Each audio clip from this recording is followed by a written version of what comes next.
सबसे बड़ी बात यह है कि हमारे पास में प्रोफेसर मिस्टर संजय दर्गन जी हैं, जो आरा कॉलेज के प्रोफेसर हैं, और हमारे बीच में शिशपाल सिंह जी हैं, जो संजय दर्गन जी हैं बहुत समय से बच्चों को पढ़ा रहे हैं। अब यहाँ पे किस तरीके से हम लोग हमारी लाइफ में बहुत सारी चीज़ों को चेंज कर सकते हैं। पढ़ते पढ़ते कई बार ऐसे लगने लगता है कि कहाँ हमसे कोई गलती हो रही है, उस गलती को कैसे हमें ठीक करना चाहिए। तो हम तो होते ही हैं बताने के लिए आप लोगों को, लेकिन उसके बाद जब कोई सेलेक्ट व्यक्ति हमें उन चीज़ों को बताता है तो ये हमारी ह्यूमन बॉडी है कि हमारे शरीर में वो चीज़ें, हमारे दिमाग में वो चीज़ें सीधी सीधी जाने लगती हैं। इसलिए हम अपने जीवन में कुछ लक्ष्य निर्धारित करें और उन लक्ष्यों को प्राप्त करने के लिए कोशिश करें, और उसी क्रम में हम कई बार अपने मन का अंतर्द्वंद होता है उसमें फंस जाते हैं। उस अंतर्द्वंद को कहावत बोलते हैं ना कि गुरु दूर कर देता है, ठीक है। और जो व्यक्ति हमसे आगे होता है, सेलेक्ट होता है, वो हमारे लिए गुरु होता है। कहते हैं ना, आपके कर्मों को काटने की क्षमता केवल गुरु के अंदर होती है। वो गुरु, वही व्यक्ति गुरु है जो सफल है। सर आपका उत्तर।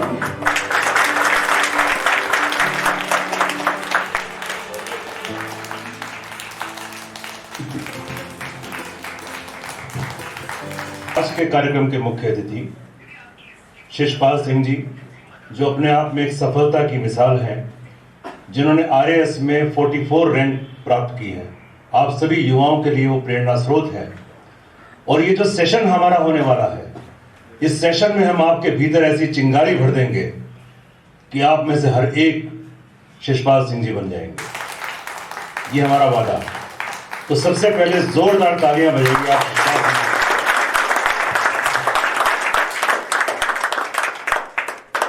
और अब हम अपना सेशन प्रारंभ कर रहे हैं। देखिए, जीवन में ईश्वर ने जो हमारी रचना की है, हम सभी का उद्देश्य है सफलता। येन केन प्रकारेण हमको सफल होना है जिंदगी में, चाहे इसके लिए कुछ भी करना पड़ जाए। ये सही है या गलत है? सफल होना चाहते हैं जिंदगी में? अगर आप सफल हो जाएंगे तो आपके स्वप्न साकार हो जाएंगे, आपके माता पिता के स्वप्न साकार हो जाएंगे। यानी जानवर भी जन्म लेता है इस दुनिया में और इंसान भी लेता है। अंतर क्या है? हम तो अलग हैं। हम तो यह मिरेकल करने आए हैं, चमत्कार करने आए हैं, दुनिया को हिलाने आए हैं। ऐसा वजूद, ऐसी भावना हमारे अंदर होनी चाहिए। और आप सब कुछ कर सकते हैं 100%। ये मान रखिए, 100% जो कुछ आप चाहते हैं जीवन में, जो भी आपके स्वप्न हैं, वो सब एकदम साकार हो जाएंगे। तो इस सेशन को बिल्कुल ध्यान से सुनिए आप। तो सबसे अहम चीज है सफलता। हमको इस जीवन में सफलता चाहिए। अब सफलता प्राप्त करने के कुछ टिप्स हैं, तो 1 by 1 मैं आपको वो क्लियर करता जा रहा हूं। सबसे पहली चीज है नो योर सेल्फ। अपने आप को पहचानो। दर्पण के सामने खड़े होइए, अपने आप को देखिए और सोचिए कि ईश्वर ने आपकी उत्पत्ति क्यों की है। क्या कुछ ऐसी खूबी है, क्या कुछ ऐसा आपके भीतर है जो कि औरों से आपको अलग बनाता है? तो एक आवाज आएगी कि आपके भीतर ऐसा कुछ है जो औरों से आपको अलग बनाता है। उसी आवाज को सुनिए, वो आपकी हॉबी होगी और उसी हॉबी पर आप काम करिए। यह शाश्वत सत्य है कि हम में से हर एक में एक ना एक खूबी है। फॉर एग्जाम्पल, कोई जो स्टूडेंट होता है वो खेल कूद की दुनिया में बहुत होशियार होता है। दूसरा पढ़ाई में लगा रहता है, वो पढ़ाई में कुछ करना चाहता है। संगीतकार बन सकता है, वैज्ञानिक बन सकता है, फिलोसोफर बन सकता है, बहुत सी चीजें हैं यहाँ पर। डांसर बन सकता है। तो मेन चीज ये है कि अपने आप को पहचानिए। कुछ ना कुछ आपके भीतर ऐसा है, उसी को अपने बस हथियार बना लीजिए। वहीं मुझे पहुंचना है कि एक बार गिलहरी का बच्चा और मछली का बच्चा, उन दोनों में आपस में मित्रता हो गई। यानी एक वृक्ष है, वो वृक्ष जो है वो समुद्र तट पर है। तो समुद्र में कौन है? मछली का बच्चा। और वृक्ष के टहनियों पर जो अटकेलियां कर रहा है वो है गिलहरी का बच्चा। और दोनों हम उम्र हैं, तो दोनों में एक दोस्ती हो गई। दोस्ती होने के बाद बातों बातों में गिलहरी के बच्चे ने कहा मछली के बच्चे से, जरा पेड़ पे चढ़ के दिखा। तो मछली के बच्चे ने पेड़ पे चढ़ने का प्रयास किया और प्रयास किया, परिणाम हमें मालूम है, वो नीचे गिर गया। तो गिलहरी के बच्चे ने कहा बस इतना सा काम नहीं होता, देखो मैं कैसे चढ़ता हूं। तुरंत गिलहरी का बच्चा ऊपर चढ़ गया। अगले दिन फिर मछली के बच्चे ने प्रयास किया, फिर वो विफल हो गया। धीरे धीरे दोनों बच्चे बड़े हो गए, युवा हो गए, और युवा होने के बाद बूढ़े होने लगे। ता जिंदगी मछली का बच्चा ये प्रयास करता रहा कि वो पेड़ पर चढ़ जाए, परंतु उम्र बीत गई और पेड़ पे नहीं चढ़ा।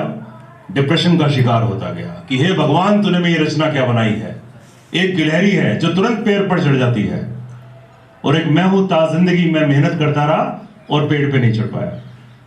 एक दिन मछली के बच्चे की मृत्यु हो गई, जो मछली थी उसकी मृत्यु हो गई।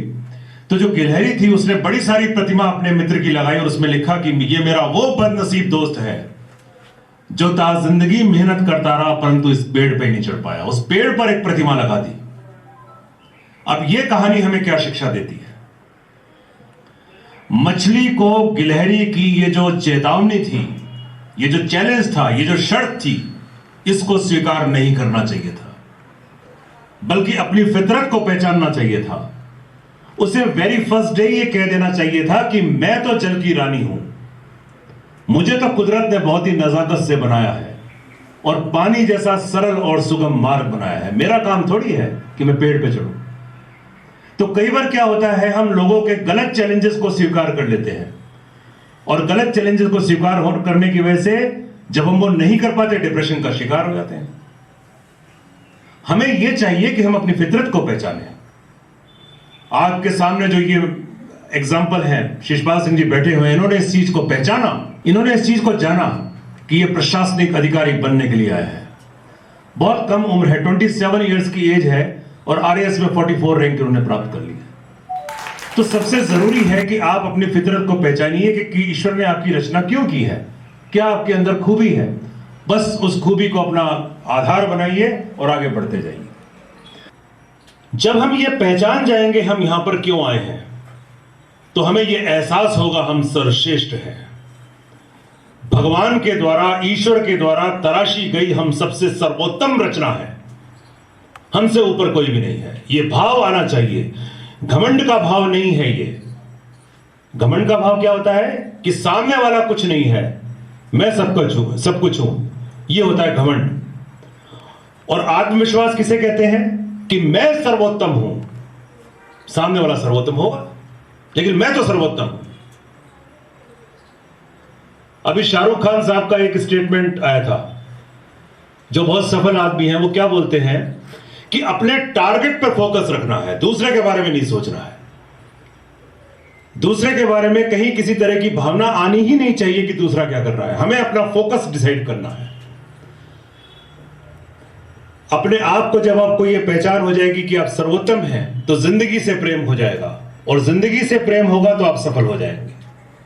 जैसे एक दूसरी कहानी मैं सुना रहा हूं आपको। एक डाल पर एक कौवा बैठा हुआ है और वो रो रहा है कि हे भगवान, तूने मुझे क्या बना दिया, कौवा बना दिया, कोई पहचान नहीं है कौवा। तो उससे पूछा गया भी क्यों रो रहे हो, कि मैं तो परेशान हो गया जिंदगी से। कौवा क्या बनना चाहते हैं? मैं हंस बनना चाहता हूं। तो हंस से बात की तो हंस ने कहा मेरी क्या जिंदगी है, श्वेत रंग। श्वेत रंग मीन्स मौत का रंग। रंग तो रंग बिरंगा होना चाहिए, थोड़ा सा हरा हो, थोड़ा सा लाल हो, ऐसा रंग होना चाहिए। तो कहा भी आप भी अपनी जिंदगी से परेशान हो, बहुत परेशान। आप क्या बनना चाहते हो? तोता। हरे और लाल रंग वाला तोता बनना चाहता हूं। फिर तोते से बात की। तोते ने कहा मेरी क्या जिंदगी है, हरा रंग। जंगल में रहता हूं, वृक्षों के बीच में रहता हूं, हरे हरे पेड़ होते हैं, उनमें हरा रंग मेरे को दिखाई नहीं देता, तो मेरी क्या जिंदगी है? क्या बनना चाहते हैं? मोर बनना चाहता हूं। अब मोर से पूछा तो मोर ने कहा मेरी क्या जिंदगी है, सारा दिन शिकारी का जो है एक खौफ बना रहता है, मौत का साया मेरे ओर मंडराता रहता है, मैं बचता रहता हूं, जब भी नृत्य करने की सोचता रहता हूं खौफ होता है, मेरी क्या जिंदगी है? तो भाई क्या बनना चाहते हो? कि सबसे खुश नसीब है कौवा, ना उसका कोई पीछे करेगा, ना उसको कोई पालेगा। समझ रहे हैं बात को? यानी कहने का मतलब है कोई भी इंसान जो है वो खुश नहीं है, और यह सबसे बड़ी कमजोरी है उसकी। जबकि हमारी जिंदगी सर्वश्रेष्ठ है, हम सर्वश्रेष्ठ हैं। ईश्वर ने हमें बहुत ही प्रेम से, नजाकत से बनाया है। हम ईश्वर द्वारा बनाई गई अनमोल रचना है। यह भाव होना चाहिए। जैसे ही हो जाएगा, मैंने आपसे कहा जिंदगी से प्रेम हो जाएगा, सफलता अपने आप आ जाएगी। इसी प्रकार से एक और कहानी मैं आपको सुनाता हूं, जैसे दांत और जीभ। अब जीभ जो है वो दांतों के अंदर रहती है, तो जीभ सोचती है क्या मेरी जिंदगी है, चारों तरफ दांत है, मेरी कोई जिंदगी है, अंदर पड़ी हूं मैं। तो जिंदगी किसकी है? जिंदगी दांतों की है। अब दांतों से पूछा, अरे हमारी क्या जिंदगी है? असली जिंदगी जीभ की है। हम जीभ कभी भी कुछ भी बोल दें, तोड़े हम जाते हैं। अगर मान लो जीभ ने किसी को कटु शब्द बोल दिए, तो जीभ तो छिप गई बोल के, मेरा काम तो खत्म। भुगतेगा कौन? एक दांत को अगर तकलीफ होती है तो साइड वाला दांत होता है, उसको भी निकाला जाता है, एनेस्थीसिया दिया जाता है, बेहोश कर दिया जाता है। तो जीभ भी रो रही है, दांत भी रो रहा है, हर इंसान रो रहा है। मुस्कुराता कौन है? जो मुस्कुराता है वो सफल हो जाता है। अगर चेहरे पे खुशी का भाव होगा, हैप्पीनेस होगी, ऊपर वाले के प्रति कृतज्ञता का भाव होगा, आराधना होगी कि ईश्वर तूने मुझे सर्वश्रेष्ठ बनाया है, सब कुछ दिया है, तो सफलताएं मिलती चली जाएंगी, रुकेंगी नहीं। और ऊपर वाले से गिला करो, क्या बनाया क्या बनाया, तो कुछ हाथ में नहीं आएगा। ऊपर वाला नाराज हो जाएगा, कैसा आदमी है। जब आप ऐसा करेंगे तो अपने आप ही एक डेडिकेशन होने लगेगा, एक डिवोशन आएगा, और ये डेडिकेशन और डिवोशन आपको एक डायरेक्शन देगा जिंदगी में। यानी होल हार्टली आप फोकस हो जाएंगे, और जब फोकस हो जाएंगे तो जुनून एक पैदा होगा, और जब जुनून पैदा हो जाएगा तो मंजिल अपने आप मिल जाएगी। जुनून किसे कहते हैं? ये जुनून ही है जो सब रंग बदल देता है। एक बस कंडक्टर को रजनीकांत, एक बावर्ची को अक्षय कुमार, और एक पहलवान को धर्मेंद्र बना देता है। आपको मालूम है रजनीकांत पहले कौन थे? Bus conductor. जुनून था, अब साउथ के अमिताभ बच्चन बन गए। Who was Akshay Kumar? कौन था अक्षय कुमार? बावर्ची, वेटर। तो कहने का मतलब यह है, ये जुनून ही है जो सब रंग बदल देता है। एक टीचर को राजेश खन्ना, एक लंबी टांगों वाले को अमिताभ बच्चन बना देता है। अमिताभ बच्चन साहब को फिल्म इंडस्ट्री से बाहर निकाल दिया, बहुत लंबी टांगे हैं, दुर्बल शरीर है तुम्हारा, तुम क्या हीरो बनोगे? लेकिन जुनून था, सुपरस्टार अमिताभ बच्चन।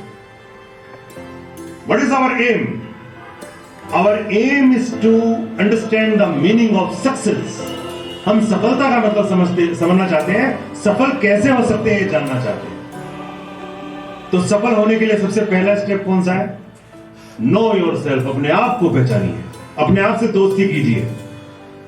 अपने आप को पहचान लिया, डेडिकेशन आया, डिवोशन आया, लक्ष्य दिखाई दिया, दिशा मिली, और इस दिशा से एक जुनून आया। और अब जब जुनून आएगा तो एक हैप्पीनेस आएगी, प्रसन्नता का भाव आएगा। जुनून यानी वो अपने आप में मस्त कलंदर रहता है। जुनून जिसमें होता है वो अपने आप में मस्त कलंदर रहता है। जमाने के तो हाथों में, उसके तो इरादों में खंजर रहता है। जिसमें जुनून होता है वो तो अपने आप में मस्त रहेगा, मुस्कुराता रहेगा, उसके चेहरे पे हंसी का भाव आएगा, हैप्पीनेस रहेगी उसके फेस पर, टेंशन नहीं रहेगी। ये हैप्पीनेस उसको मोटिवेट करेगी, पॉजिटिविटी लाएगी। तो हम कहां से कहां पहुंच गए? सबसे पहले अपने आप को पहचाना, स्टेप बाय स्टेप देखते जाइए। सबसे पहले अपने आप को पहचाना, लक्ष्य निर्धारित हुआ, दिशा मिली, जुनून आया, खुशी आई, हैप्पीनेस आ गई चेहरे पर, और ये हैप्पीनेस हमारी सीधी मस्तिष्क में पहुंच जाएगी। यानी हमारा जो मस्तिष्क होगा वो भी हैप्पी हो जाएगा, खुशहाल हो जाएगा। मस्तिष्क में जो टेंशन वगैरह है वो सब खत्म हो जाएंगे। तो हमारे मस्तिष्क में अब हैप्पीनेस आ गई है, यहां तक की बात हो गई है। अब हम आगे बढ़ रहे हैं। अब देखिए, एक चीज है जिसे हम कहते हैं खुदा, ईश्वर, अल्लाह, भगवान, पूजा करते हैं नहीं। साइंस के लोग क्या कहते हैं? ये जितनी भी चीजें हैं, दिस इज यूनिवर्स, ब्रह्मांड। वैज्ञानिकों ने इस चीज को प्रमाणित किया है कि जो हमारा माइंड है, जो हमारा अवचेतन मन है, उसका स्ट्रक्चर और जो यूनिवर्स का स्ट्रक्चर है, जो ब्रह्मांड का स्ट्रक्चर है, वो हूबहू एक जैसा है। हमारे दिमाग में 77% भाग पानी है, और ब्रह्मांड का 77% भाग डार्क एनर्जी है। पानी दिमाग को चलाता है और डार्क एनर्जी यूनिवर्स को चलाती है। समानता हो गई। ब्रेन में मौजूद हमारे जितने भी न्यूरॉन्स होते हैं उनका द्रव्यमान पूरे ब्रेन का 30% होता है। और यूनिवर्स में जितनी भी गैलेक्सीज हैं, सौर मंडल है, सूर्य है, नक्षत्र है, जितनी भी चीजें हैं, उनका जो द्रव्यमान होता है वो पूरे यूनिवर्स का 30% होता है। दूसरी सिमिलरिटी मिल गई। इस प्रकार से सारा का सारा जो यूनिवर्स है वो हमारे माइंड का एक बड़ा रूप है। अब वैज्ञानिकों ने यह प्रमाणित किया है कि समान चीजों में आकर्षण होता है। तो एक हमारा मस्तिष्क है, छोटा सा यूनिवर्स, और एक वो बड़ा सारा यूनिवर्स, उन दोनों में आकर्षण होगा। हमारे मन में कौन है, हमारे माइंड में कौन आ चुका है इस समय? पॉजिटिविटी आ गई थी। पॉजिटिविटी आ गई थी ना, हैप्पीनेस आ गई थी। तो वो जो हैप्पीनेस है, वो हैप्पीनेस यूनिवर्स की हैप्पीनेस को अपनी ओर आकर्षित करेगी। यूनिवर्स में सारी की सारी चीजें जो है वो मैटर्स हैं, पदार्थ हैं जो तरंगों के रूप में है। तो ये जो हैप्पीनेस की वेव्स होंगी, ये वहां जो चीजें मौजूद हैं, फॉर एग्जांपल पैसा, RS 44 रैंक, समझ रहे हैं? ये जितनी चीजें हैं सारी की सारी यूनिवर्स में हैं। इनको कौन आकर्षित कर रहा है? आप आकर्षित कर रहे हो, आपका दिमाग आकर्षित कर रहा है। और ये सारी की सारी चीजें हमारी जिंदगी में आ जाएंगी, सामने आ जाएंगी। तो जीवन में हम जो भी लेना चाहते हैं उसके लिए हमें पॉजिटिव होना जरूरी है। हमारे माइंड में हैप्पीनेस का आना बहुत जरूरी है। माइंड में हैप्पीनेस आएगी तो यूनिवर्स की हैप्पीनेस से हम सारी की सारी चीजें, तमाम चीजें हम आकर्षित कर सकते हैं। अब इसका उल्टा कर दो और इसमें सारी चीजें आ जाएंगी तो क्या हो जाएगा? सफल हो जाएंगे। तो यह सफल होने का गुरु मंत्र हो गया। तो जीवन में अगर सफल होना चाहते हैं तो इन स्टेप्स को आगे आपको बढ़ते रहना है। दूसरी बात पे आते हैं अपन कि मान लीजिए आप अनहैप्पी हैं। अनहैप्पी क्यों हो जाएंगे? आप दुखी, चिंतित क्यों रहेंगे? जब नेगेटिविटी होगी। नेगेटिविटी क्यों होगी? जब कोई लक्ष्य नहीं होगा। लक्ष्य नहीं होगा तो क्या होगा? डिप्रेशन का शिकार होते जाएंगे। यानी कहने का मतलब डाइवर्जन होगा, बार बार डाइवर्जन। आप किसी भी चीज को करने बैठे हैं लेकिन दिमाग आपका कहीं और घूम रहा है। This is diversion. होता है ना, जब आप पढ़ने बैठते हैं तो पढ़ते पढ़ते अंकल जी भी तभी याद आएंगे, आंटी जी भी तभी याद आएंगी, पापा जी भी तभी याद आएंगे, सभी तभी याद आते हैं। वैसे हम आराम से बैठे हैं, मूवी देख रहे हैं, तब कोई याद नहीं आएगा। लेकिन जब पढ़ने बैठे हैं तो सब कुछ ये याद आएगा। This is diversion. यानी फोकस नहीं है। आप 2 घंटे पढ़े, एक्चुअल में कितना पढ़े? आधा घंटा भी नहीं। 2 घंटे बैठ गए। अब वो पेरेंट्स बड़े राजी, भाई पता नहीं अब तो क्या तीर मारेगा, पढ़ रहा है वो तो पता ही नहीं, अब तो पता नहीं क्या होने वाला है, मुझे पता नहीं। बस होने वाला क्या है? कुछ भी नहीं होने वाला। क्या होने वाला है? जब उसका ध्यान ही नहीं है, वो डाइवर्जन है उसके अंदर, तो क्या उसके पल्ले पड़ रहा है? टाइम वेस्ट कर रहा है, अपने आप को धोखा दे रहा है, अपने पेरेंट्स को धोखा दे रहा है, अपनी जिंदगी को धोखा दे रहा है, उस ईश्वर को धोखा दे रहा है जिसने उसे यहां भेजा है। ईश्वर ने हमें सारी की सारी चीजें पाने के लिए भेजा है, खुशी हासिल करने के लिए भेजा है, खुश रहने के लिए भेजा है। उदास रहते हैं तो सबसे ज्यादा उदास पता है कौन होता है? ईश्वर उदास होता है कि तुम तो मेरे बच्चे हो, तुम उदास क्यों हो रहे हो? अरे हम उसी की तो रचना है। पेरेंट्स के सामने आप उदास हो जाओगे तो पेरेंट्स खुश होंगे? आज मजा आ रहा है, उदास रो रहा है। पेरेंट्स को दुख होगा ना अगर आप उदास हो गए तो। ऐसे ही जो प्रभु हैं वो हमारे पिता है, और जब हम उदास होंगे तो सीधे उदास हो होंगे। तो हम सबको उदास कर रहे हैं, सारी जिंदगी को उदास कर रहे हैं। This is law of attraction, and this law of attraction is very very powerful law. जो लॉ ऑफ अट्रैक्शन है इसका अस्तित्व सभी ने माना है। ऐसी कोई महान विभूति नहीं है जिसने कि लॉ ऑफ अट्रैक्शन को सत्य नहीं माना हो। शुरुआत करते हैं महात्मा बुद्ध से। महात्मा बुद्ध ने कहा था कि जीवन में आप जो अब हैं वो आपकी सोच का परिणाम है। अगर आप जिंदगी में फेल होते जा रहे हैं तो फेल क्यों हो रहे हैं? क्योंकि आप सोच रहे हैं कि मैं फेल होऊंगा तो हो जाओगे। मैं कुछ नहीं कर सकता, कुछ नहीं करोगे। महात्मा बुद्ध का देखिए कि जीवन में जो कुछ भी आप है, जो कुछ भी आपकी जिंदगी में घटित हो रहा है, आपके परिवार में सुख समृद्धि आ रही है, रीजन क्या है? आपकी पॉजिटिविटी जो सब कुछ खींच रही है यूनिवर्स से। आपके परिवार में दुख दर्द आ रहे हैं, रीजन क्या है? आपके माइंड की नेगेटिविटी, जो नेगेटिव चीजों को, दुख दर्द लाचारी बेबसी सब यूनिवर्स से खींचती जा रही है और सब कुछ आता जा रहा है।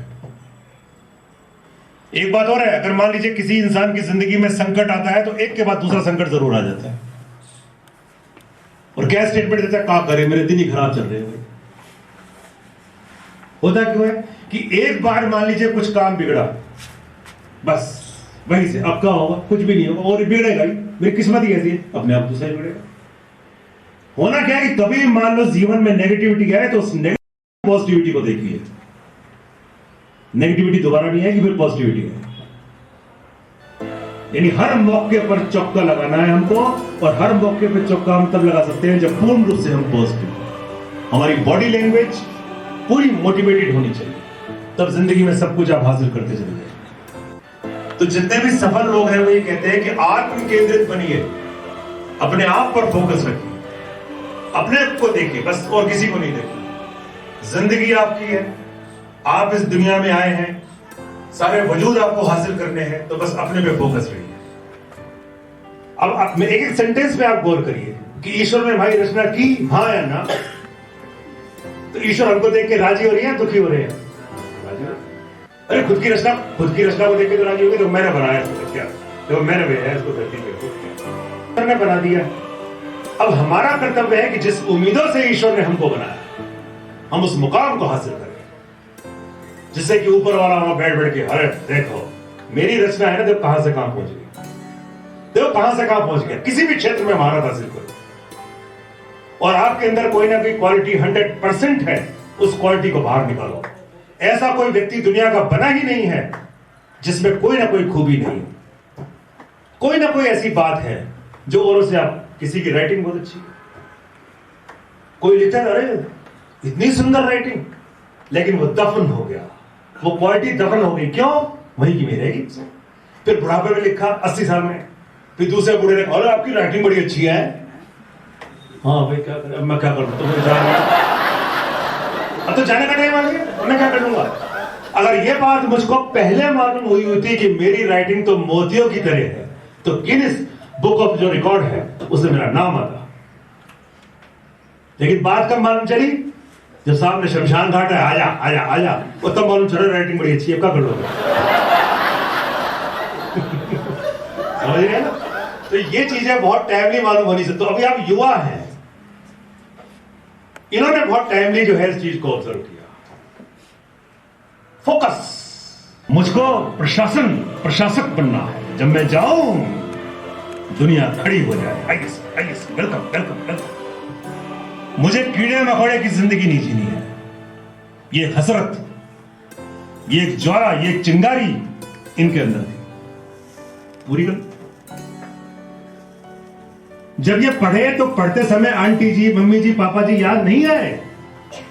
उनकी पूजा करने के लिए अलग से टाइम है। अभी देखो, माता जी को प्रणाम, अंकल जी को प्रणाम, आंटी जी को प्रणाम, बात खत्म, मेरी ड्यूटी खत्म।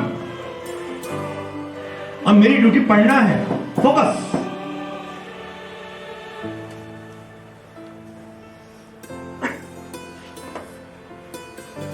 तो आपकी लाइफ अब पूर्ण रूप से बदल जानी चाहिए। जिंदगी में आप सब कुछ चाहते हैं। आप क्या क्या चाहते हैं? फॉर एग्जाम्पल बात करते हैं, आप इससे कोई भी खड़े हो जाओ। सेकंड नंबर, बहुत अच्छे लग रहे हो आप। हाँ बोलिए, क्या हीरो स्टाइल है? बोलो बेटा बोलो। सब कुछ चाहते हैं। अब देखो एक एक सेंटेंस में कहो, सब कुछ चाहते हैं, सब कुछ चाहते हैं, सब कुछ चाहते हैं। Very good. जैसे फॉर एग्जाम्पल, बढ़िया घर हो, गाड़ी हो। बस बढ़िया घर हो, बढ़िया गाड़ी हो, डॉट डॉट डॉट डॉट, और ये सब कुछ आएगा। ये आपका बढ़िया बढ़िया घर मौजूद है यूनिवर्स में। ये बड़ी बड़ी गाड़ी यूनिवर्स में मौजूद है, ये वेव्स के रूप में है, उसको आकर्षित करो, आकर्षित करो। ले घर खींच लिया, घर आ गया। ले गाड़ी खींच ली, गाड़ी आ गई। अपनी हैप्पीनेस से आप उन सब चीजों को, तमाम चीजें यूनिवर्स में बिल्कुल तादाद उसकी है, एक गाड़ी नहीं है, एक ही लोग। हाँ, खींचते जाओ आप, तो बस सब कुछ आता जाएगा। पूरे फोकस रहेंगे, सब कुछ आपको जिंदगी में मिलता चला जाएगा। तो सोचो, सुकरात क्या कहते हैं? सुकरात कहते हैं कि आदमी वो चीज है, इंसान वो चीज है जो जमीन पर बैठे बैठे आसमान के किसी भी तारे को हिला सकता है और अपनी जिंदगी बदल सकता है। कुछ आपको चाहिए, एवरीथिंग इज पॉसिबल। जो कुछ चाहिए किसी भी फील्ड में, वो सब कुछ आपको मिल जाएगा। और मेहनत क्यों करनी, जिसके बहुत सारे आउटकम है। रिजल्ट आने से पहले मेरे को भी नहीं पता था कि इसकी क्या वैल्यू होती है। वो वैल्यू आपको जब फील होगी, जब आप पहली बार रिजल्ट के बाद घर जाएंगे, अपने वालों से मिलेंगे। तब मैं पहली बार रिजल्ट के बाद जब बीकानेर गया था, बीकानेर रोड बस स्टैंड पे मैं जब उतरा था पहली बार, रोड की वो जाती बोल स्केनिया बोलते हैं, उससे गया था मैं। घरवालों ने बोला था कि स्वागत करना है, अच्छी बात है, घरवाले स्वागत कर रहे हैं, इसमें बड़ी बात है। फिर वहां जाके उतरा तो 250-300 लोग खड़े। मैंने कभी उम्मीद नहीं की थी 250 लोग मेरा स्वागत करने आए। आज भी वो फील नहीं आता,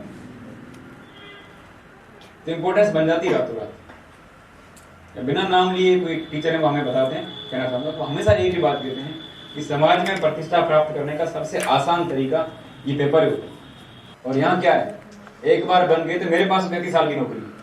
सोच के देखो, आप 25 साल के, 27 साल या 28 साल की उम्र में लगते हैं, तो 32 साल तक लोग तो आपको पूछेंगे, चाहे आपको चाहें ना चाहें, आपको पूछेंगे।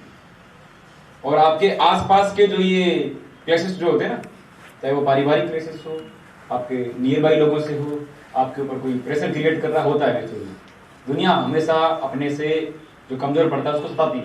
ये यूनिवर्सल नहीं है, अपने यहाँ नहीं हो रहा है। आप जंगल में भी जाएंगे, जानवरों में भी यही हो रहा है। तो अपने आप को स्ट्रॉन्ग बनाइए। यदि आप एक बार उधर क्लियर करके चले जाएंगे, इस फेज में आ जाएंगे, सिलेक्शन वाले फेज में, तो आपकी सराउंडिंग आपके लिए अच्छी हो जाएगी, पॉजिटिव हो जाएगी।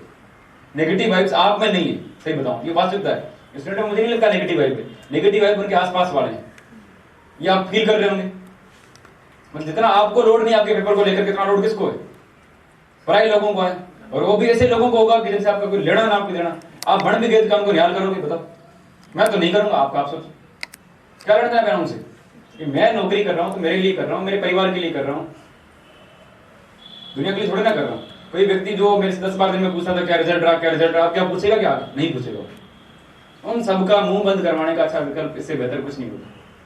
ये आसान तरीका है समाज में प्रतिष्ठा पाना। आरएस वाली वैकेंसी के माध्यम से तो बहुत आसान होता है। आरएस जो व्यक्ति आपसे बात नहीं करता वो भी कल को कोशिश करेगा कि यार एक साइन तो कर दो कम से कम, कि यार कहीं चरित्र प्रमाण पत्र लगाना है। मतलब आप अपने पूरे गांव का चरित्र प्रमाण पत्र क्या आप साइन करोगे, तो फर्क पड़ता है और करना चाहिए। ये केवल बॉयज के लिए नहीं, गर्ल्स के लिए भी है। आपकी जो फाइनेंशियल जो इंडिपेंडेंस है वो आ जाएगी, आप खुद डिसीजन ले पाएंगे अपने अकॉर्डिंग होगा। सब चीजें इन्हीं से तय होती है, हर एक फैक्टर इसी से चलता है।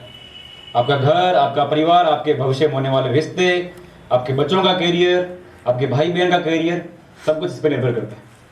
आपके पास इतनी अथॉरिटी आ जाएगी कि आप कम से कम कहीं गलत हो रहा है तो उसको रोक पाएंगे। बिना अथॉरिटी के इंसान कुछ नहीं कर सकता।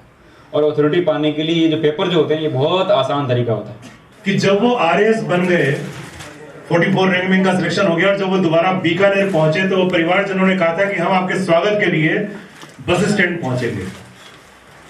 तो परिवारजन तो एक तरफ हो गए, 250-300 लोग बीकानेर के वहां पहुंचे हुए थे। ये जो चीज है, इस चीज को अपने दिलो दिमाग में रखिए कि जैसे जैसे आप ऊंचाइयों को छूते जाएंगे, आपके चारों ओर जो चक्कर लगाने वाले, जो परिक्रमण करने वाले लोग हैं, वो धीरे धीरे बढ़ते जाएंगे। और यही मैसेज यूनिवर्स को दे रहा है। जो चीज होती है वो हर एक बड़ी चीज के ओर चक्कर लगाती है। फॉर एग्जाम्पल, चंद्रमा किसके चारों ओर परिक्रमण कर रहा है? पृथ्वी के चारों ओर। और पृथ्वी किसके चारों ओर कर रही है? सूर्य के चारों ओर। तो कहने का मतलब यह है कि जितना भी छोटा ग्रह है वो बड़े ग्रह के चारों ओर परिक्रमण करता रहेगा, यही उसकी जिंदगी तमाम हो जाएगी। तो हमारी जिंदगी भी ऐसी होनी चाहिए कि हमारे चारों ओर जो परिक्रमण करने वाले लोगों का सैलाब है वो बढ़ता चला जाए। जितने लोगों का सैलाब बढ़ता चला जाएगा उतना ही हमारी जिंदगी का अस्तित्व पैदा होता जाएगा, हमारे जीवन में स्थायित्व आता जाएगा। तो ये बहुत प्रेरणादायक बात है। आप भी अपना एक सैलाब बनाइए, इतने बड़े ऊंचे मुकाम को हासिल करिए कि आपके चारों ओर जो है परिक्रमण करने वाले लोगों का सैलाब बढ़ता चला जाए।